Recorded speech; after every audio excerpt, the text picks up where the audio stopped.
L'invité de la rédaction, c'est maintenant sur la panafricaine Médien et merci de nous rester fidèles.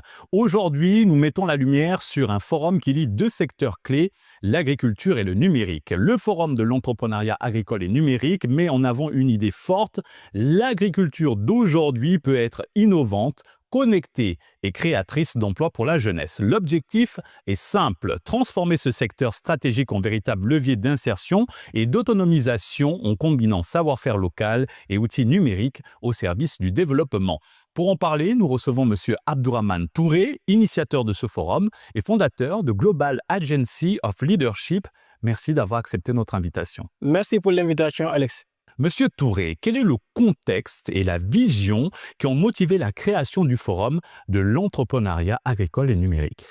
Alex, l'idée est simple. Nous sommes dans l'entrepreneuriat de leadership, de l'employabilité et de conseil-orientation. Vu donc, le constat que nous avons fait, que la plus forte demande demande d'emploi chez les jeunes. C'est pourquoi nous avons jugé nécessaire de lancer cette première édition du Forum de l'entrepreneuriat agricole.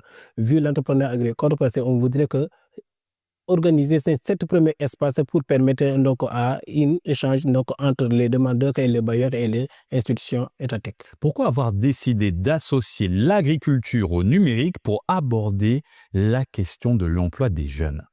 Parce qu'on sait bel et bien que l'agriculture est notre richesse nationale. Vu l'agriculture est notre richesse nationale, on ne peut pas lier, on ne peut pas dissocier l'agriculture et le numérique. Quand on parle de l'agriculture et le numérique, on fait allusion à des commercialisations numériques et des mécanismes qui permettent à l'agriculture d'être développée plus facilement. Entrons dans le vif du sujet, quels sont les grands axes ou temps forts pour ce forum? Et c'est la toute première édition que vous organisez. Alors pour ce forum, nous avons prévu des thématiques différentes. Donc il y aura des panels. Il y aura également donc, des coachings B2B, ce qui permettra donc, au public et aux institutions étatiques et tout comme privées, donc faire une connexion entre les demandeurs d'emploi et les créateurs d'emploi, mais aussi faciliter le financement, l'accès au financement par les jeunes qui veulent se lancer dans l'entrepreneuriat. Concrètement, en quoi ce forum peut-il vraiment changer la donne pour un jeune en quête d'opportunités? Un jeune qui est sorti d'une institut de formation ou bien des universités de formation professionnelle, ce jeune-là donc, a l'obligation à avoir de quoi se nourrir. Maintenant, comme le jeune cherche de quoi se nourrir, a besoin de l'emploi. On ne peut pas parler de la question de l'emploi sans parler de l'agriculture.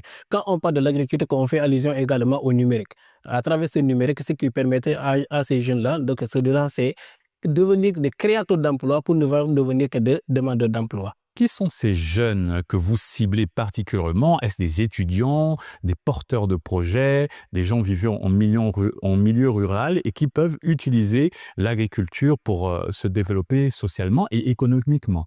Oui, c'est pratiquement donc, toute la jeunesse qui est insérée et qui est invitée donc, à venir assister à ce forum-là. Mais on aura donc, il y aura la participation des institutions étatiques, ce qui permettra à ces jeunes-là, à l'issue de ce forum, ils sauront de quoi s'approcher pour des institutions de financement.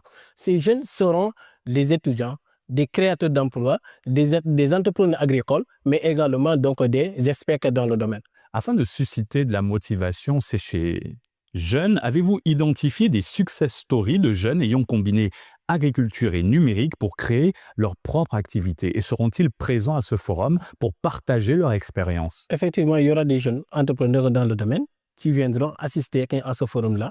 Maintenant, ces jeunes, après avoir les orientés, parce que nous, n'oubliez pas aussi, nous sommes dans l'orientation, conseil orientation des jeunes. On permet à ces jeunes-là, il y a un étudiant un bachelier qui est sorti fraîchement du lycée, qui veut se lancer dans l'entrepreneuriat, ou bien un jeune qui a eu après le baccalauréat, qui veut aller à l'université mais n'a pas de conseil d'orientation. Nous, on est donc le catalyseur entre les étudiants et les formations, ce qui le permettra donc à ces étudiants de devenir opérationnels à l'issue après donc, leur formation professionnelle. Une autre question essentielle, quel rôle jouent les femmes entrepreneurs dans cette dynamique, dans l'organisation de ce forum? Y a-t-il des dispositifs pour davantage valoriser ce qu'elles font?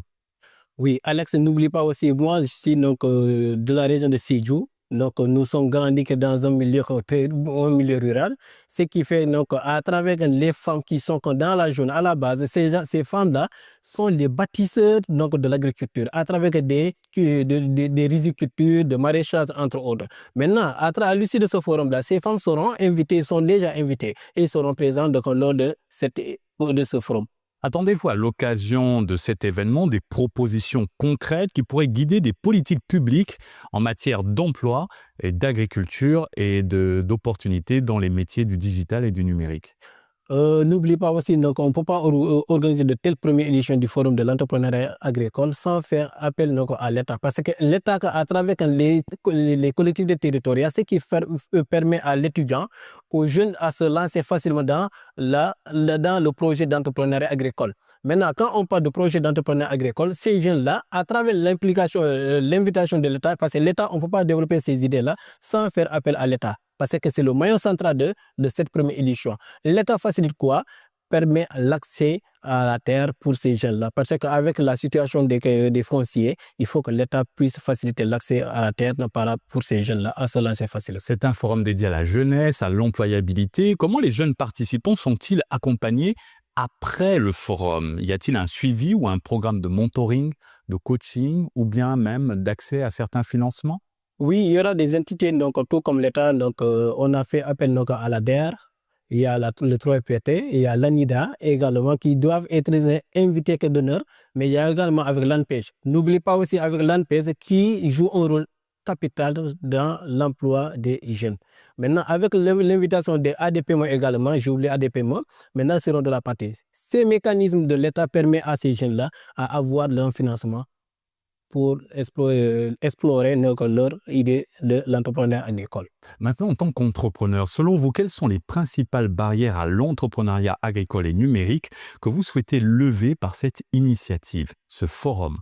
Ce forum sera un levier qui permettra à ces jeunes non seulement de quitter le manque d'informations et avoir donc des idées claires pour se lancer dans l'entrepreneuriat. Vous savez, donc il y a certains jeunes, parce que les jeunes, donc quand on parle de la jeunesse, il y a certaines couches de jeunes qui ne croient pas à l'agriculture. Certains pensent que l'agriculture, c'est pour donc, une partie de la jeunesse, etc. Alors que l'agriculture est le moyen central pour bâtir une économie forte et à forte potentialité. Monsieur Touré, quelle est votre ambition à long terme pour cet événement? Le voyez-vous comme un incubateur, un catalyseur ou encore un plaidoyer pour jeunes chercheurs d'emploi dans le domaine agricole?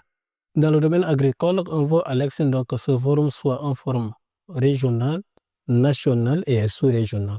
À l'issue de ce forum, nous allons organiser et préparer la deuxième édition du Forum de l'entrepreneuriat agricole. Cette deuxième édition du Forum de l'entrepreneuriat agricole, nous voulons l'implication de toutes les couches des jeunes, nous voulons l'implication de l'État et également du secteur public tout comme privé. Mais avant de passer à la deuxième édition, peut-être l'année prochaine, concentrons-nous sur cette première édition. Cette année, quelles sont vos attentes personnelles? Nos attentes personnelles, c'est juste l'accompagnement de l'État dans ce secteur-là. Parce qu'on ne peut pas développer ce secteur sans l'implication de l'État. C'est pourquoi on aimerait vraiment l'implication de l'État pour que l'État vienne à nous accompagner à organiser cette première édition du forum. Il y a également les institutions publiques tout comme privées, mais les ONG aussi qu'on a eu à faire donc, déjà à envoyer des courriers de manifeste de formation de cette première édition. C'est pourquoi on lance un appel solennel à toutes ces institutions publiques tout comme privées à venir nous accompagner à la première édition du Forum de l'entrepreneuriat agricole et numérique. Et encore une question avant de clôturer cet entretien. Comment comptez-vous réussir le défi de la mobilisation de cette jeunesse pour cet événement? Pour réussir le défi de cette première édition, le forum reste ouvert au public. Nous invitons tout le monde, les jeunes, les femmes, les porteurs de projets, les créateurs d'opportunités. Nous les invitons à venir en masse assister à cette première édition du forum. Nous voulons que ce forum soit un élément de déclencheur entre les créateurs d'emplois et les demandeurs d'emploi, mais également faciliter l'accès au financement avec l'invitation des institutions publiques tout comme privées pour accompagner la jeunesse. Merci Monsieur Touré pour cet éclairage, d'avoir accepté notre invitation et bonne continuation au Forum de l'entrepreneuriat agricole et numérique. Merci beaucoup Alex, merci pour l'invitation. Et c'est ainsi que s'achève cette émission. Excellente suite des programmes sur la panafricaine Midi 1.